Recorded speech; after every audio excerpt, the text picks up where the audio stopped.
I am presenting Union Gospel Press's Sunday School Lesson number 8, Sunday, October 20th, 2024. The lesson is entitled, Jesus Points to Daniel. Lesson text comes from Mark chapter 13, verses 14 through 27. Related scriptures are Daniel 12, 5 through 13, Joel 2, 1 through 17, Matthew 24, 15 through 31, Luke 21, 20 through 28. The place is Jerusalem. The time is 30 AD. Many people have heard that Jesus is coming again, but not too many seem concerned about preparing for that wonderful event. The Bible leaves no doubt about some of the signs that will come before he shows up. So we are without excuse if we are not prepared. Our lesson this week prepares us to be ready for Christ's return. Today's aim, facts, to show some of the signs that will precede the second coming of our Lord Jesus. Principle, to know that when Jesus is coming with power and great glory. Application, to realize that since the Bible teaches us that Jesus is coming soon in glory, we must do all we can to be ready. Illustrating the lesson. When Jesus comes in power and glory, we must be ready to receive him. Practical points. 1. God's people are not exempt from suffering and tribulation. Mark 13, 14 through 16, 2 Timothy 3, 12. 2. A time of great tribulation is coming to the earth. Mark 13, 17 through 19. 3. God's grace toward his children is evident even in the midst of tribulation, verse 20. 4. Beware. False Christs are even now trying to deter us from following the real Christ. Mark 13, 21 through 23, 1 John 2, 18.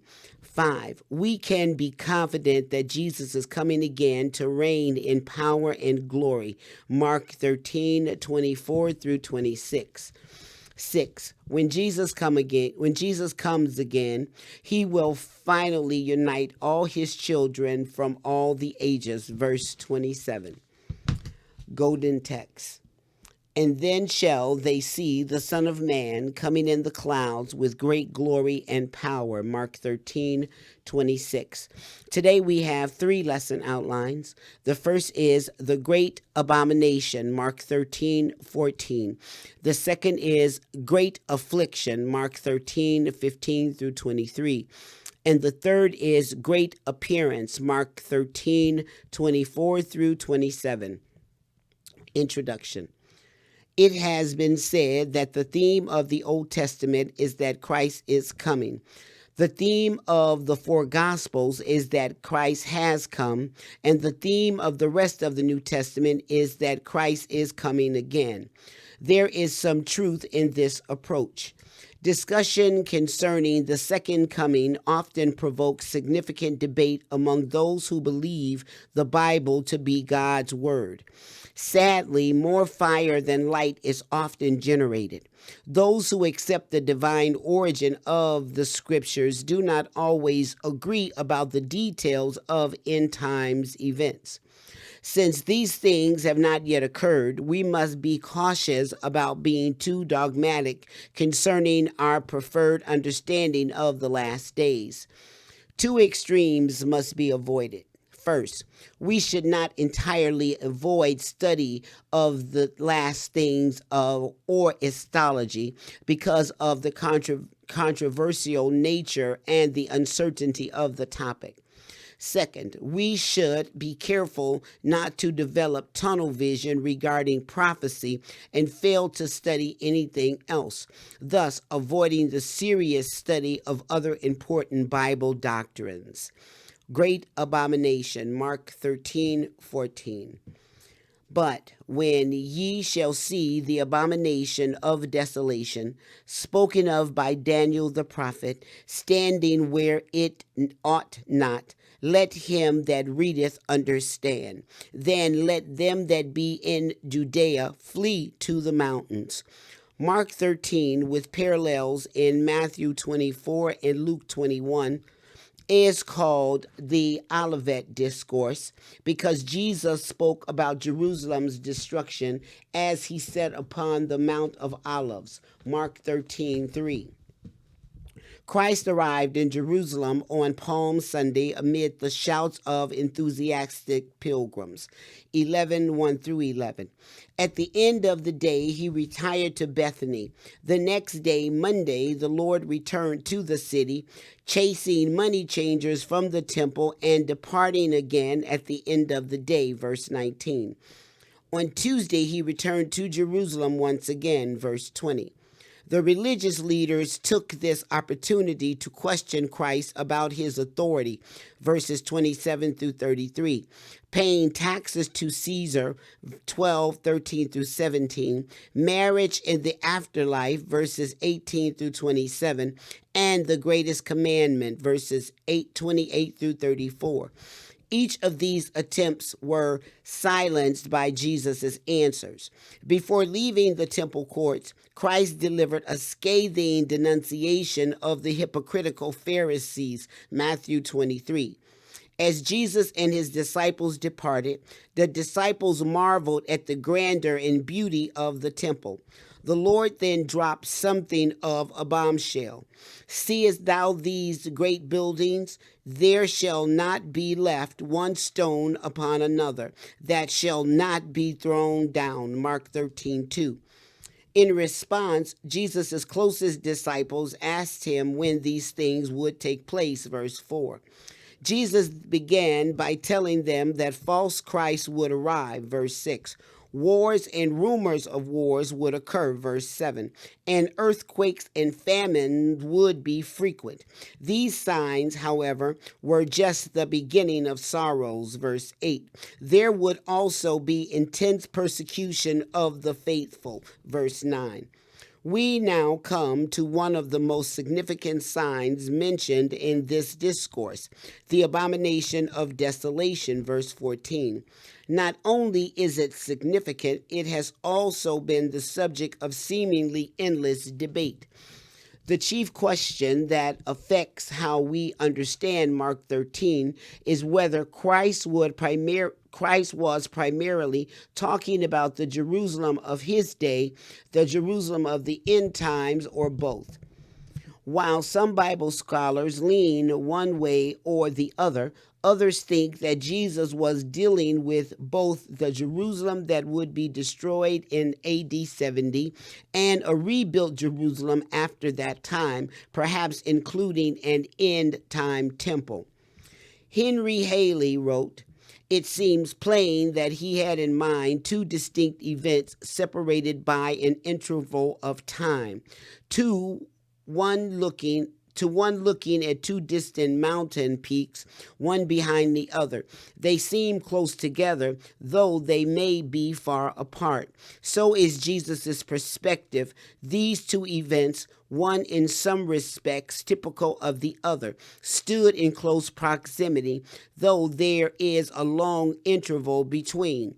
Since Daniel speaks of the abomination of desolation, 18:13, 9:27, 11:31, 12:11, Christ was not delivering new revelation to his disciples, but interpreting what had already been foretold. Some believe this refers to events that will occur during the Great Tribulation. Some suggest Daniel's prophecy referring primarily to what occurred during the Maccabean period when the Seleucid king Antiochus Epiphanes ruled 175 through 164 BC, desecrated the temple by erecting an image of Zeus and sacrificing swine on the altar. However, since Christ spoke of the abomination of desolation as something future, Mark 13:14, it could not have been its only meaning in a past event.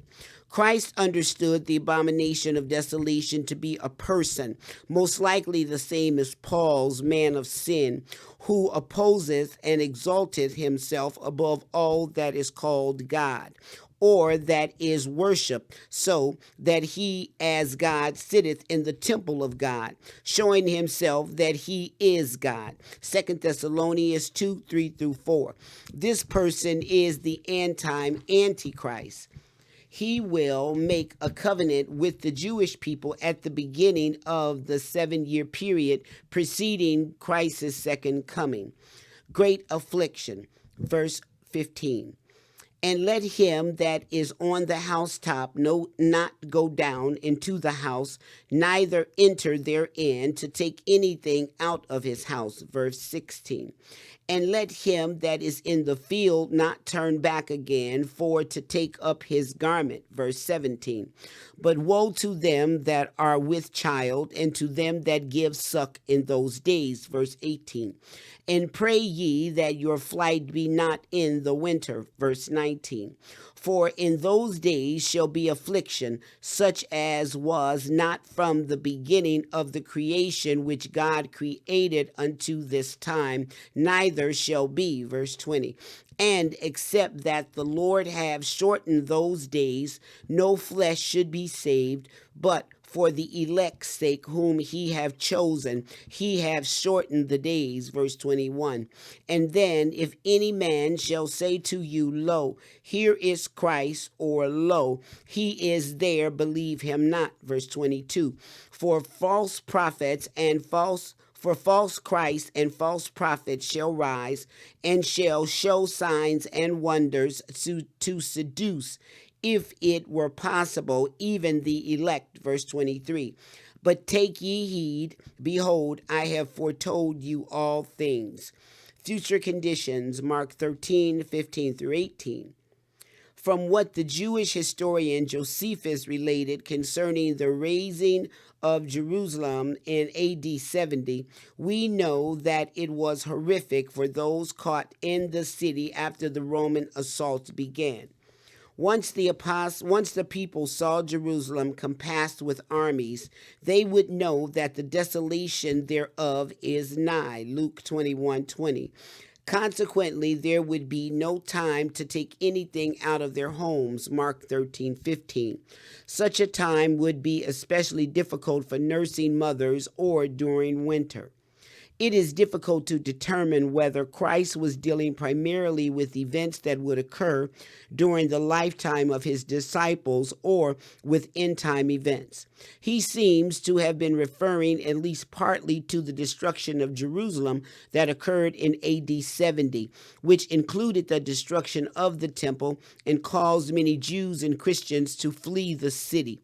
The historical records we have on those events depict a horrifying scene that matches the warnings Jesus gives here.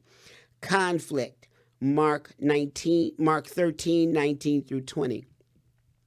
If Christ had been referring only to the destruction of Jerusalem in AD 70, however, those events would have been the worst that the world has ever seen. There appears to be a further fulfillment that is yet to come. Jesus' words have an ominous end times ring. Since these last days would be so catastrophic, the Lord would shorten them. Otherwise, no one would be saved. Verse 20. Likely a reference to physical survival, not salvation from sin. For the elect's sake, that is, for those who are redeemed, God has shortened those days. Verse 20. Of this time, God sets limits on the duration of the end time tribulation. While all this proved true indirectly in AD 70, the language of this verse suggests God's direct intervention in judgment, an unmistakable characteristic of the end time tribulation. False Christ. Mark 13:21 through 23. False Christs and prophets have arisen since the time of Christ and will continue to do so until the end. Christians are to be on guard against deceivers and not believe those who proclaim that they have found the Christ or received some new revelation from God. Galatians 1:8 through 9. As church history shows us, many have deceived and have been deceived in exactly the way Jesus described in Mark 13. The same kind of deception continues today. Therefore, we must pay attention to the many warnings given throughout scriptures concerning false teachers. These scriptures counterfeit, claim miraculous powers. If they show signs and wonders, verse 22, it is either mere trickery or done by the power of Satan. For such are false apostles, deceitful workers, transforming themselves into the apostles of Christ. And no marvel, for Satan himself is transformed into an angel of light. 2 Corinthians 11:13 through 14. That a person can perform miraculous signs does not necessarily mean he is a true child of God. Matthew 7:21 through 23. False teachers, whether ancient or modern, have one goal: to deceive God's people, the elect. Mark 13:22. Since Satan has already deceived unbelievers, they are not his primary targets. Jesus' words, if it were possible, verse 22, seems to be an optimistic indicator that true believers will not be deceived, although Paul suggests otherwise in 2 Thessalonians 2:1 through 2. As they say, forewarned is forearmed. Jesus' declaration would serve as a reminder to early disciples and modern believers. Mark closes with another exhortation to remain alert and on guard. We must do our own part to resist the temptations of the false prophets. In short, we must not assume that because we are among the elect, we have no role to play in protecting ourselves and our churches against religious charlatans. False teachers often claim special insight about the end times. We should listen cautiously to those who claim knowledge about prophetic themes that they say that they say have been kept hidden until they wrote a book on it. Great appearance, verse 24. But in those days, after that tribulation, the sun shall be darkened, and the moon shall not give her light, verse 25. And the stars of heaven shall fall, and the powers that are in heaven shall be shaken. Verse 26. And then shall they see the Son of Man coming in the clouds with great power and glory. Verse 27. And then shall he send his angels, and shall gather together his elect from the four winds, from the uttermost part of the earth to the uttermost part of heaven. Sun darkened, Mark 13:24 through 25. While tribulation can refer to anything of testing or affliction in general, these verses speak of the great tribulation which will precede Jesus' return. The Greek word rendered tribulation in verse 24 is also used in verse 19. Daniel 12:1 says, "There shall be a time of trouble such as never was since there was a nation, even to that same time. And at that time thy people shall be delivered, every one that shall be found written in the book." Jeremiah 37, Revelation 7:14. After that tribulation indicates that Jesus' coming would follow this time of trouble, Mark 13:24. If these verses apply exclusively to the events of AD 70, then Jesus Christ should have returned shortly thereafter. That he did not return then supports the view that verses 14 through 23 refer to both the destruction of Jerusalem and the future great tribulation before Christ will return. Prior to the return of Christ, calamity events will occur in the heavens. How these events will be interpreted by the people who see them is not stated here. Revelation 6:12 through 17. While such events might cause some to think the end is near, Matthew's account indicates that many will go about their daily business as in Noah's days. For as in the days that were before the flood, they were eating and drinking, marrying and giving in marriage until the day that Noah entered into the ark, and knew not until the flood came and took them all away. So shall also the coming of the Son of Man be. Matthew 24:38 through 39. As to stars falling and heavenly powers being shaken, Mark 13:25. This may refer to a physical forces controlling the movements of the celestial bodies, which will be thrown out of their normal course. Or B, spiritual forces of evil, Satan and his cohorts, who will be greatly disturbed by these events. Sun descending, Mark 13:26 through 27.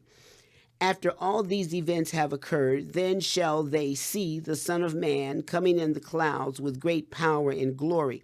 Mark 13:26. Or as Revelations 1:7 says, behold, he cometh with clouds, and every eye shall see him, and they also which pierced him, and all kindreds of the earth shall wail because of him. Christ's coming in power and glory is vividly described in Revelation 19. In spite of the fact that the beast and the kings of the earth and their armies will gather together to make war against Christ and against his army, verse 19, they will be decisively defeated by the King of Kings. Then the beast and the false prophet will be cast alive into a lake of fire burning with brimstone, verse 20. Angels will gather the elect together from the uttermost part of the earth, Mark 13:27, thus fulfilling one of Jesus's parables in which wheat and tares grow together until the harvest, Matthew 13:24 through 30, 36 through 43. As therefore the tares are gathered and burned in the fire, so shall it be in the end of this world. Verse 40. We dare not wait until the end of time to try to get ready to meet God. Behold, now is the accepted time. Behold, now is the day of salvation. 2 Corinthians 6:2. As Christ finished his discourse, he told his disciples three things. First, just as the leaves of a fig tree indicate summer is near, so these signs indicate the nearness of Jesus' return. Mark 13:28 through 30. Second, this generation will not pass away until these things began to take place. Indeed, Jerusalem was destroyed in his listeners' lifetimes. Third, since no one knows the precise time of Christ's coming, we must be ready for that day. Mark 13:32 through 37. Questions. 1. Why is this section of Scripture called the Olivet Discourse? 2. Where do we first read of the abomination of desolation in the Bible? 3. What are some possible meanings of the abomination of desolation? 4. Does Mark 13 relate to events of the apostolic age or to the end of the age? Explain. 5. Why could some of the prophecies of Mark 13 not relate to the fall of Jerusalem in AD 70? 6. Why would the Lord shorten the days of tribulation? 7. Who are the elect? 8. Do you think the signs and wonders of false prophets are real or fake? Why? 9. Why are warnings about false teachers always relevant? 10. When Christ returns, who will see him? What events will occur? This concludes the Sunday School lesson for Sunday, October 20th, 2024. Thank you for listening. God bless.